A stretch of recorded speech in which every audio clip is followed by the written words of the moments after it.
لیکن 15 روزہ اجلاس سیرت مصطفیٰ صلی اللہ علیہ وسلم کی برکت سے وہ تمام مناظر ہمیں یہیں بیٹھ کر دیکھنے کو مل گئے. اس پہ اللہ کا شکر ادا کرنا. یہ دیکھیے لکھا ہوا ہے مسجد البراق الشریف. مسجد براق شریف یہ نام ہے مسجد کا نا. تو یہ اس کا دروازہ ہے. پھر نیچے زینہ گیا ہے, زینے سے نیچے اترنا پڑتا ہے. مسجد البراق الشریف, مسجد براق, جہاں رسول اللہ صلی اللہ علیہ وسلم نے اپنی سواری باندھی تھی. اچھا اب آپ ایک دیوار دیکھیں. یہ دیوار دکھائی دے رہی ہے. اس دیوار کا دوسرا نام ہے دیوار گریا. دیوار گریا, گریا کے معنی رونا. جو یہودی حضرات ہیں وہ اس دیوار کے پاس آتے ہیں, یہاں ہلتے ہیں, کتاب پڑھتے ہیں اپنی تورات, اور ان کا یہ ماننا ہے کہ ہیکل سلیمانی کی اصل دیوار یہی ہے.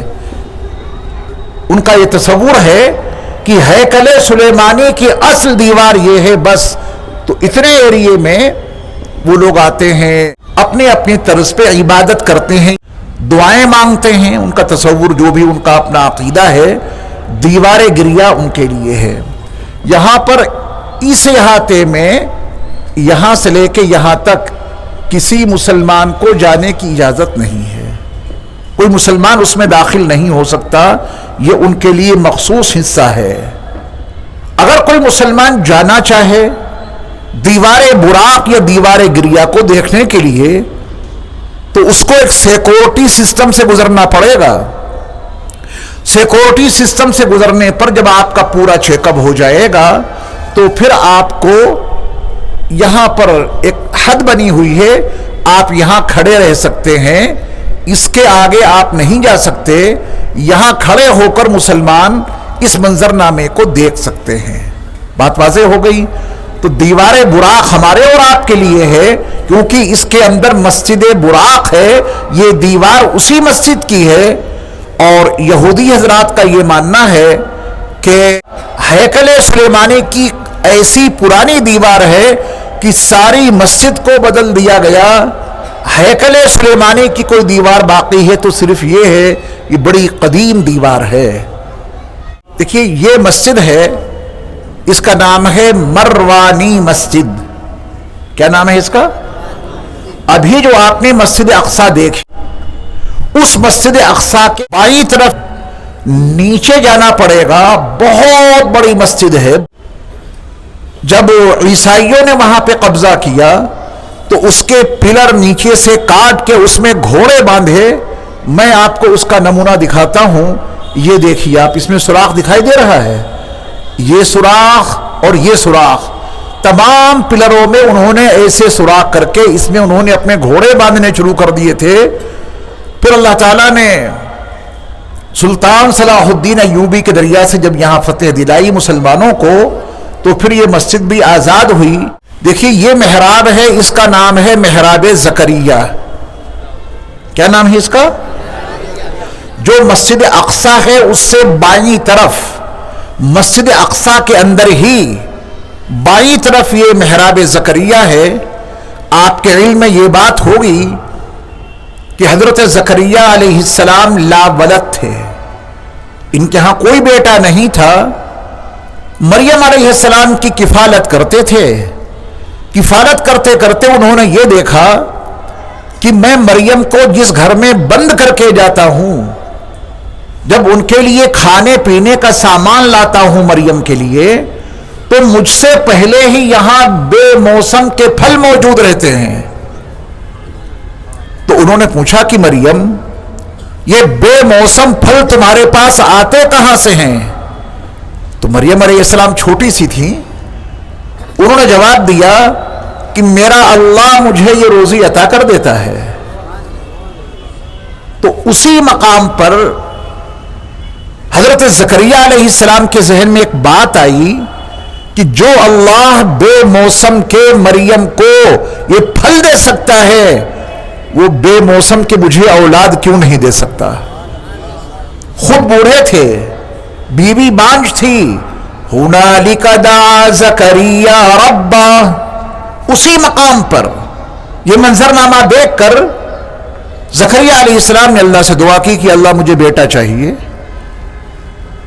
تو اللہ نے وعدہ کیا کہ آپ کو بیٹا ملے گا.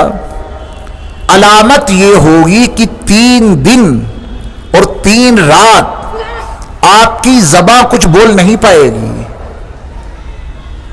آپ تسبیح کریں، ذکر کریں، اللہ کو یاد کریں، زبان چلے گی. کچھ اور بولنا چاہیں تو آپ کی زبان نہیں بولے گی. یہ علامت ہوگی کہ آپ کو بیٹا ملے گا. قرآن مجید میں اس محراب کا تذکرہ ہے.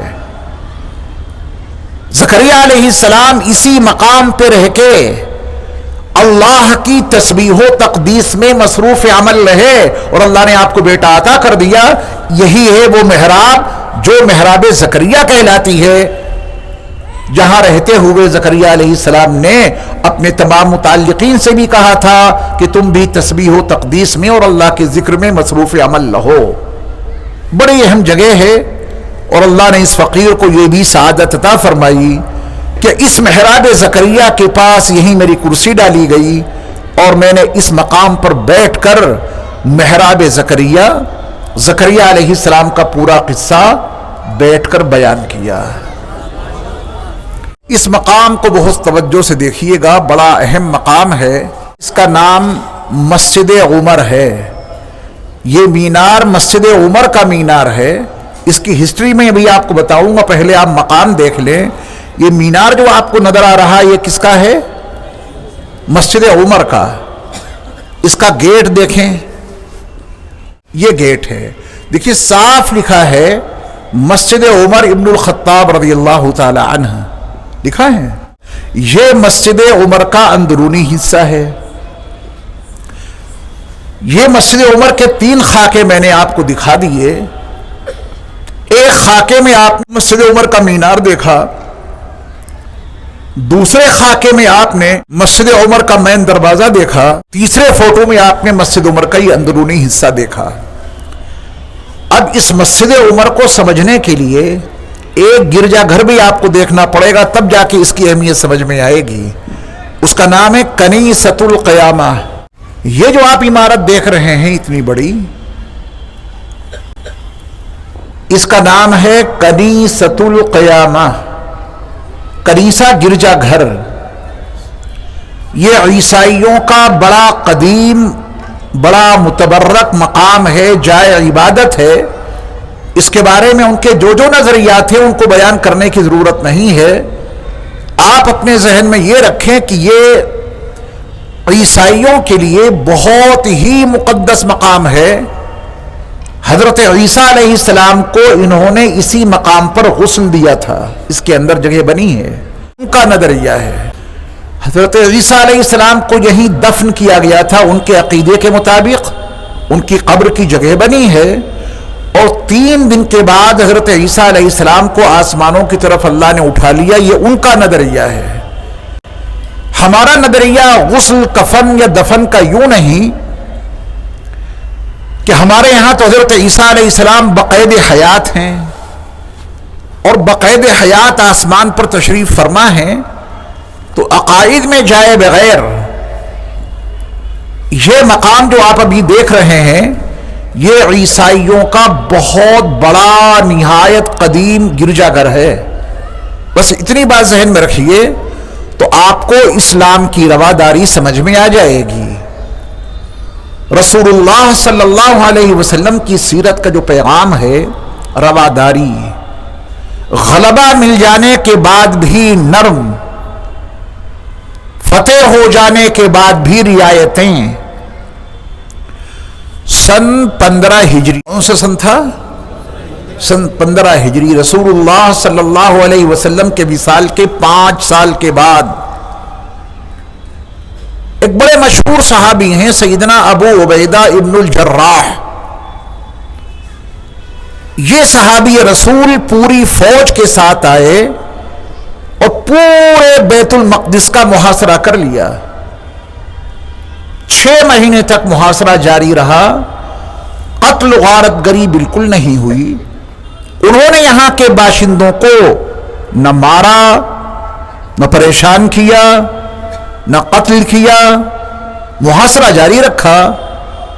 6 مہینے کے بعد سن 16 ہجری میں اس وقت کے خلیفۃ المسلمین امیر المومنین سیدنا عمر ابن خطاب رضی اللہ تعالی عنہ مدینہ منورہ سے چلے، القدس کے قریب پہنچے تو اس والے گرجا گھر کے سب سے بڑا پادری اپنے تمام پادریوں کو لے کر حضرت عمر ابن خطاب رضی اللہ تعالی عنہ کے پاس القدس شہر سے باہر جا کے ملا، اس حال میں کہ القدس کے بیت المقدس ایلیا کے جتنے دروازے تھے تمام دروازوں کی چابی حضرت عمر ابن خطاب رضی اللہ تعالی عنہ کے حوالے کر دی۔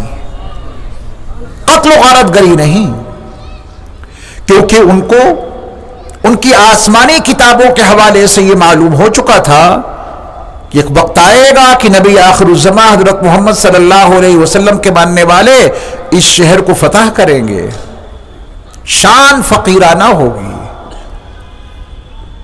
جو سب سے بڑا پادری تھا جب وہ چابی لے کے گیا تو اس نے وقت کے امیر المومنین خلیفۃ المسلمین کو اسی شان فقیری میں پایا جو اس نے اپنی کتابوں میں پڑھ رکھا تھا، سب کچھ پہچان لیا اور اس نے وہ ساری چابیاں ان کے حوالے کر دی۔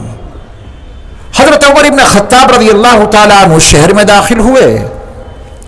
ابھی چونکہ بہت بڑا عبادت خانہ تھا تو وہ پادری حضرت عمر ابن خطاب رضی اللہ تعالیٰ عنہ کو اندر لے گیا کہ اندر بیٹھ کے بات چیت کریں گے، معاہدے ہوں گے۔ وہ پورا معاہدہ جو اس پادری کے ساتھ میں ہوا تھا مسجد عمر ابن خطاب میں آج بھی ٹنگا ہے۔ کیا کیا شرطیں لکھی گئیں، کیا کیا معاہدہ ہوا، وہ ساری دفعات اس کے اندر آج بھی لکھی ہوئی مسجد عمر کے اندر موجود ہیں۔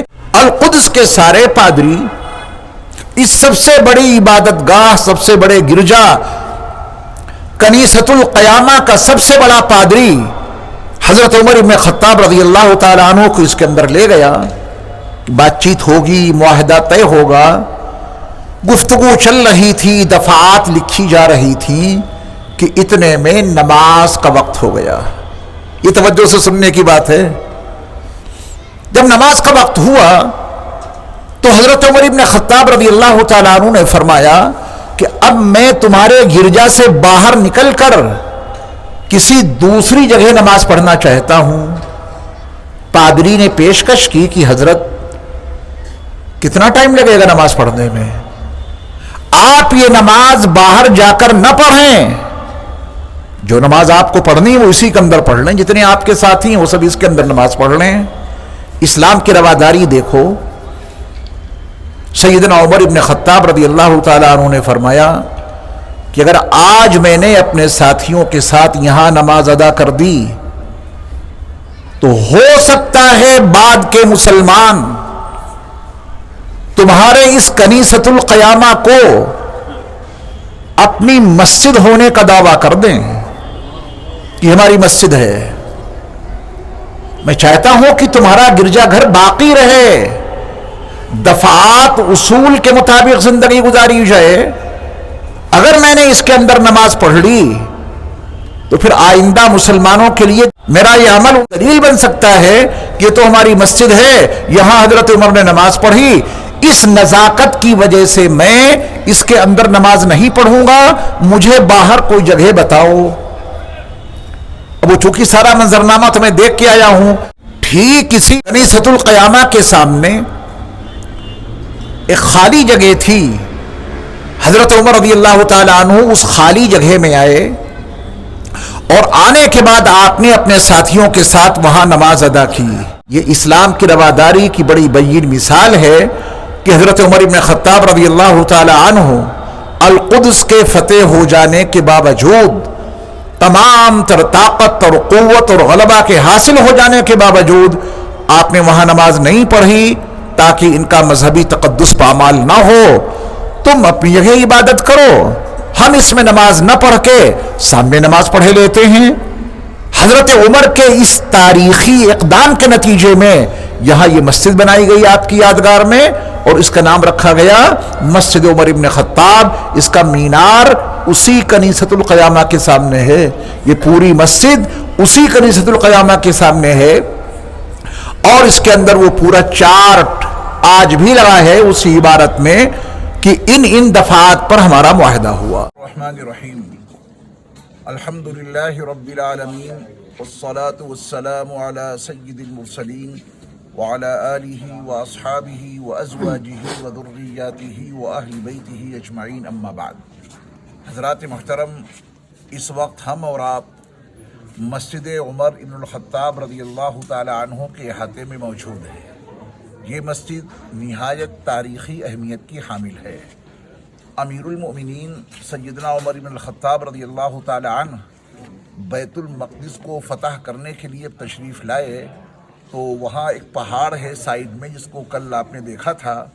اس کے اوپر کھڑے ہو کر جب آپ نے القدس شہر کو دیکھا تو آپ کی زبان پہ تکبیر جاری ہوئی، اللہ اکبر اللہ اکبر اللہ اکبر۔ اسی مناسبت سے اس پہاڑ کو جبل مکبر بھی کہتے ہیں۔ جب آپ یہاں تشریف لائے تو جو یہاں کے پادری تھے جن کا پورے القدس پہ قبضہ تھا، انہوں نے یہ منظرنامہ دیکھا کہ امیر المؤمنین کے ہاتھ میں اونٹ کی نکیل ہے اور جو آپ کا غلام ہے وہ سوار ہے، کیونکہ باری باری سوار ہو کے آ رہے تھے، تو اس نے پہچان لیا کہ یہی وہ شخصیت ہے جن کے ہاتھ پہ القدس فتح ہوگا۔ تو بغیر کسی جنگ کے یہاں کے پادری نے وہ تمام کی تمام چابیاں حضرت عمر بن الخطاب رضی اللہ تعالیٰ عنہ کو دے دی۔ سامنے کنیسۃ القیامہ ہے، تو اس کے اندر موجود تھے حضرت عمر بن الخطاب رضی اللہ تعالیٰ عنہ۔ بات چیت چل رہی تھی، یہاں تک کہ نماز کا وقت ہو گیا۔ تو نماز کے ادا کرنے کا مسئلہ تھا۔ پادری نے خواہش ظاہر کی کہ آپ اسی گرجا گھر کے اندر نماز ادا کر لیں، باہر جانے کی کیا ضرورت ہے۔ امیر المومنین نے فرمایا کہ اگر میں نے تمہارے گرجا گھر میں آج نماز ادا کر لی تو بعد میں بہت ممکن ہے کہ مسلمان اس بات کا دعویٰ کریں کہ یہ جگہ ہماری ہے، لہذا ہم تمہارے کنیسہ میں اور ہم تمہارے گرجا گھر میں نماز نہیں ادا کریں گے، ہم تمہارے گرجا گھر سے باہر کہیں نماز ادا کریں گے۔ تو ٹھیک گرجا گھر کے سامنے آپ یہاں پر تشریف لائے، آپ نے یہاں نماز ادا کی۔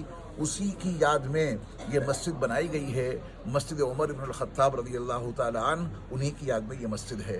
4 شهود 4 شاهدين على هذه الوثيقة: خالد بن الوليد، عمرو بن العاص، عبد الرحمن بن عوف، ومعاوية بن أبي سفيان۔ دیکھیے 4 لوگ اس معاہدے کے اوپر گواہ تھے، ان کے نام باقاعدہ اس کے اندر لکھے ہوئے ہیں۔ ان حضرات نے ان کی موجودگی میں اور ان کی گواہی کے ساتھ میں یہ معاہدہ لکھا گیا تھا۔ اس میں خالد بن ولید بھی تھے، عبد الرحمن ابن عوف تھے، اور حضرت عمرو بن العاص تھے، اور معاویہ ابن ابی سفیان تھے۔ تو ان حضرات کی موجودگی میں باقاعدہ یہ معاہدہ لکھا گیا تھا۔ یہ اس مسجد عمر بن الخطاب کی تاریخ ہے، اختصار کے ساتھ میں آپ کو بتائی گئی۔ حضرت مریم علیہ السلام کا نام سنا ہے؟ ان کی والدہ نے ایک منت مانی تھی کہ یا اللہ، اگر آپ نے مجھے بیٹا عطا کیا تو میں اپنے اس بیٹے کو مسجد اقصی کی خدمت کے لیے تا زندگی وقف کر دوں گی۔ اس زمانے میں ایسا ہوتا تھا، تو اس زمانے میں ایسا ماحول تھا کہ والدین اپنے بچوں کو، لڑکوں کو اللہ کے گھروں کی خدمت کے لیے پیدا ہونے سے پہلے ہی ان کو وقف کرنے کی نیت کر لیتے تھے۔ لڑکا پیدا ہوگا، وقف کر دیں گے اللہ کے گھر کی خدمت کے لیے۔ ابھی تو حمل ہے، کیا پتا لڑکا ہے یا لڑکی۔ لیکن مریم علیہ السلام کی جو والدہ تھیں، وہ شب و روز یہی دعا مانگتی تھی کہ اللہ لڑکا عطا کیجئے گا تاکہ میں اپنا وہ لڑکا مسجد اقصی کی خدمت کے لیے وقف کر دوں۔ ہوگا وہ جو ہمارے اللہ چاہیں گے۔ تمنا ہم اور آپ کر سکتے ہیں، فقیر کا کام ہے مانگنا، یاد رکھیں گے، فقیر کا کام ہے۔ ہم اور آپ سب اللہ کی بارگاہ کے فقیر ہیں۔ یا ایھا الناس انتم الفقراء الی اللہ، اے انسانوں تم سب کے سب اللہ کی بارگاہ کے فقیر ہو۔ اور فقیر تو مانگتا ہوا اچھا لگتا ہے، جو نہ مانگے وہ فقیر کیسا۔ اس لیے اپنا کام ہے مانگنا، نہ ملے تو مایوس مت ہونا، دینا ان کا کام ہے، وہ دیتے ہیں، ضرور دیتے ہیں، حالات کے مطابق دیتے ہیں۔ آپ کا چھوٹا بچہ سخت سردی کے موسم میں آئس کریم طلب کرے، محبت تو آپ کو بہت ہے، لیکن آپ کو معلوم ہے کہ آئس کریم سے اس کا حال کیا ہوگا، پھر اس کو آپ کوئی اور چیز دلاتے ہیں۔ ہمارے رب تو والدین سے بھی کہیں زیادہ ارحم الراحمین ہیں، یہاں نہیں تو وہاں دیں گے، ضرور دیں گے۔ انہیں نہ دینا ہوتا تو ہمیں اور آپ کو مانگنے کا حکم کیوں دیتے؟ انہوں نے مانگنے کا حکم دیا اسی لیے کہ وہ عطا ضرور کریں گے، تو کبھی مایوس نہ ہونا۔ رسول اللہ صلی اللہ علیہ وسلم کا فرمان ہے کہ اس شخص کی دعاؤں کے لیے اللہ کا دروازہ بند ہو جاتا ہے جو یہ کہہ دیتا ہے کہ میں نے دعا کی، میرے اللہ نے میری دعا ہی قبول نہیں کی۔ یہ اتنا بڑا جرم ہے، اگر کسی کی زبان سے نکل گیا تو اللہ اس کی دعاؤں کی مقبولیت کے لیے دروازہ بند کر دیتے ہیں۔ کبھی یہ جملہ زبان پر نہیں آنا چاہیے کہ میں نے دعا مانگی اور میرے اللہ نے میری دعا قبول نہیں کی۔ حضرت مریم علیہ السلام کی والدہ دعا کر رہی کہ اللہ بیٹا پیدا ہو، لیکن جب تولد کا وقت ہوا تو بجائے لڑکے کے لڑکی پیدا ہوئی، مریم پیدا ہوئی۔ اب ظاہر بات ہے کہ مریم علیہ السلام کی والدہ نے کہا کہ یا اللہ، میں نے آپ سے لڑکا مانگا تھا، آپ نے لڑکی عطا کر دی۔ تو اللہ نے فرمایا کہ وَلَيْسَ الذَّكَرُ كَالْأُنثَىٰ، جو لڑکا تمہارے ذہن میں ہے اس سے کہیں زیادہ بہتر لڑکی ثابت ہو گئی، ہم اس کو تمام عالم کے لیے نشانی بنائیں گے۔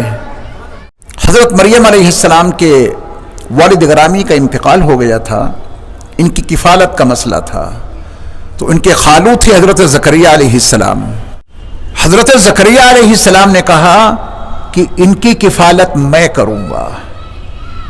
بہت سارے لوگ آئے، ان کی کفالت میں کروں گا، میں کروں گا، میں کروں گا۔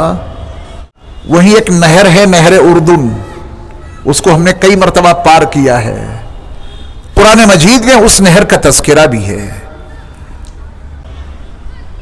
اللہ کی طرف سے ایک پیغام آیا، اپنے اپنے قلم اس نہر میں ڈالو، جس کا قلم نہر کے پانی کے بہاؤ کے ساتھ بہہ جائے اسے مریم کی کفالت کا حق نہیں ملے گا، اور جس کا قلم پانی کے بہاؤ کے خلاف اوپر چڑھ جائے، ہے نا، فطرت کے خلاف، عقل کے خلاف، پانی ادھر بہہ رہا ہے تو سارے قلم ادھر ہی بہیں گے، جس کا قلم پانی کے بہاؤ کے ساتھ بہہ جائے وہ مریم کی کفالت کا حقدار نہیں ہوگا۔ مریم کی کفالت وہی کرے گا جس کا قلم پانی کے بہاؤ کے خلاف چل دے۔ وہ تھے زکریا علیہ السلام۔ وقت نے ثابت کر دیا کہ ان کو حق ہے۔ اب مریم علیہ السلام کو ایک مخصوص مقام پر رکھتے تھے، وہ پرورش کے لیے، تربیت کے لیے، اور وہیں سب کچھ لا کے دیا کرتے تھے۔ جہاں اللہ غیب سے بے موسم کے پھل ان کو عطا کرتا تھا، اس کا نام ہے محراب مریم۔ کیا نام ہے اس کا؟ میں نے تو وہاں قریب جا کے دیکھا ہے، جالی کے پاس سے۔ آپ اس محراب مریم کے اندرونی حصے کو یہاں سے دیکھ لیجئے۔ یہ ہے وہ مقام جہاں مریم علیہ السلام رہا کرتی تھی، اور آپ کے تعجب میں اضافہ ہوگا بہت زیادہ۔ یہ قرآن مجید میں ایک سورت ہے، اس کا نام ہے سورہ مریم۔ اس کے دوسرے رکوع میں حضرت مریم علیہ السلام کا جو ذکر مبارک ہے، اس میں یہ بیان موجود ہے کہ مریم کا مکان مسجد اقصی سے مکاناً شرقیہ، اللہ اکبر، مکاناً شرقیہ، مسجد اقصی سے مشرق کی جانب ان کی جائے قیام تھی۔ اب آپ دیکھیں کہ وہ رسول جن پر یہ سورت نازل ہوئی وہ نہیں آئے ہیں ابھی مسجد اقصی، یہ معراج سے پہلے کی سورت ہے، سورہ مریم۔ نبی علیہ الصلوۃ والسلام مسجد اقصی آئے نہیں، اور مکۃ المکرمہ سے بیت المقدس 1400 کلومیٹر دور ہے. 1400 کلومیٹر.